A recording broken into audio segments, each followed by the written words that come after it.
दी गई है।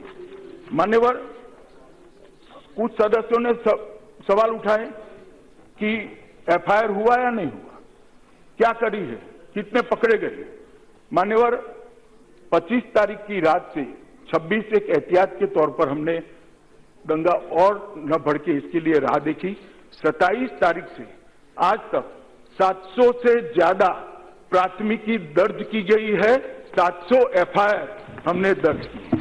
ओवैसी साहब कह रहे थे कि जैसे एक ही कम्युनिटी के लोगों पर संकट है, मगर ये दोनों कम्युनिटी के लोगों पर है, और ऐसे मुझे लगता है सदन में भाषण नहीं करना चाहिए।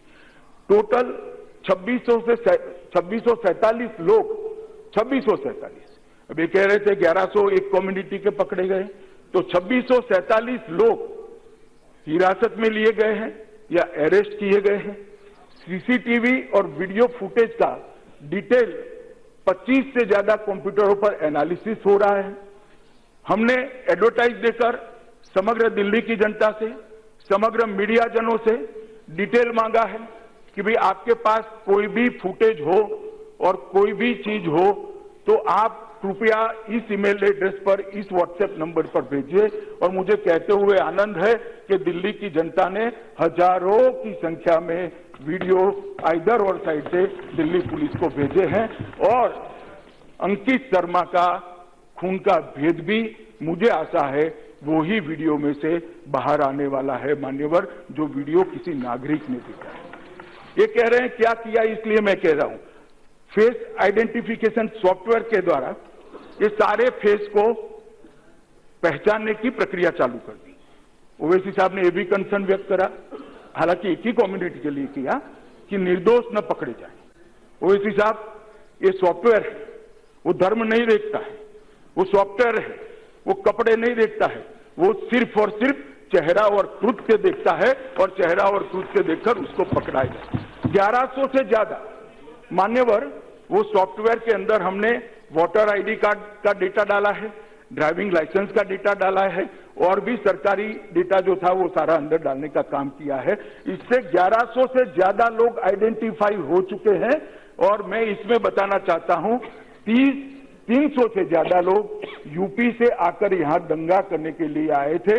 वो यूपी से हमने जो डेटा चेहरों का मंगाया, इससे स्पष्ट साबित हो गया है, जो बताता है कि ये गहरी साजिश थी। क्योंकि अब मुझे बोलने दो ना। और 24 तारीख को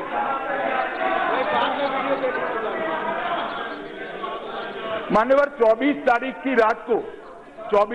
की रात को 10 बजे यूपी की बॉर्डर सील कर दी गई थी। सबसे पहला काम यूपी की बॉर्डर सील करने का करा था। उसके बाद भी 300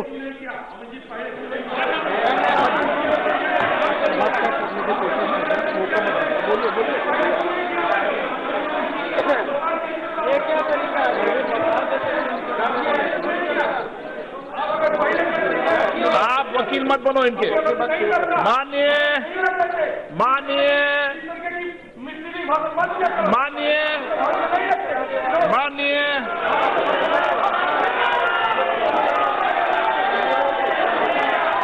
सदन में सुनकर जाओ पूरी बात।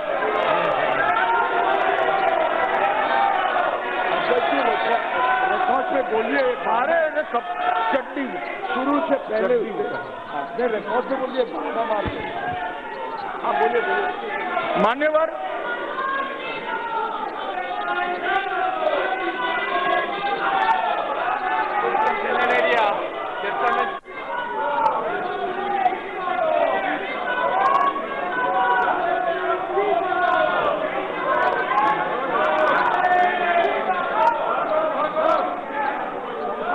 नहीं दिया। They did not allow the House to function on the same issue, and now Honorable Home Minister is replying. They are walking out. They do not want to listen because they do not have the courage to listen. What is the fact and how it was controlled?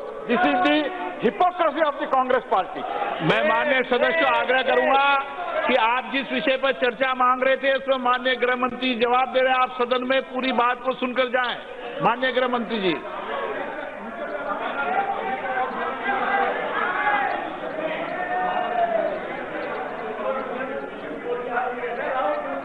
ये सम्माननीय speaker महोदय, ये परंपरा उचित नहीं है। इतने संवेदनशील विषय पर चर्चा मांगना, चर्चा के समय अपने मुद्दों को ठीक प्रकार से कहते हुए जो सरकार को कोसना है वो सब बातें कहना वो उनका अधिकार है। और जब सम्माननीय गृह मंत्री जवाब देने के लिए आते हैं तो उनका जवाब नहीं होने देना और कारण न होते हुए भी सभात्याग करके चले जाना, ये लोकतंत्र की अच्छी परंपरा नहीं है। इसका विरोध करना चाहिए। जब आप बात कहते हो तो दूसरे की बात भी सुननी चाहिए, ये लोकतंत्र का सही अर्थ में स्पिरिट है। ये बात ठीक नहीं है। कभी न कभी आपने भी इसका कॉग्निजेंस लेके इन लोगों को इस बात को समझाना चाहिए। हाँ, मैं बोल रहा हूँ दादा, मैं बोल रहा हूँ। मान्यवर, मैंने कहा फेस आइडेंटिफिकेशन के सॉफ्टवेयर के माध्यम से हमने 1100 से ज्यादा लोगों का फेस आइडेंटिफाई कर दिया है, उनकी पहचान कर ली गई है। 40 टीमें बनाई हैं, 40 टीमें जो इनको अरेस्ट करने की प्रक्रिया में आज दिन रात लगी है मान्यवर। इसलिए मैं इस सदन के माध्यम से दिल्ली की जनता और देश की जनता को आश्वस्त करना चाहता हूं कि नरेंद्र मोदी सरकार आइदर और साइड से किसी भी व्यक्ति को नहीं बख्शेगी जिसका इस दंगों के अंदर रोल, और साइंटिफिक एविडेंस के आधार पर हम एक पूरी कार्यवाही कर रहे हैं। साक्ष्यों के बयान दर्ज किए जा रहे हैं, बयान भी वीडियोग्राफी के सामने दर्ज कर रहे हैं। पूरी चिंता हम कर रहे हैं कि किसी निर्दोष को कहीं पर भी कोई तकलीफ न हो।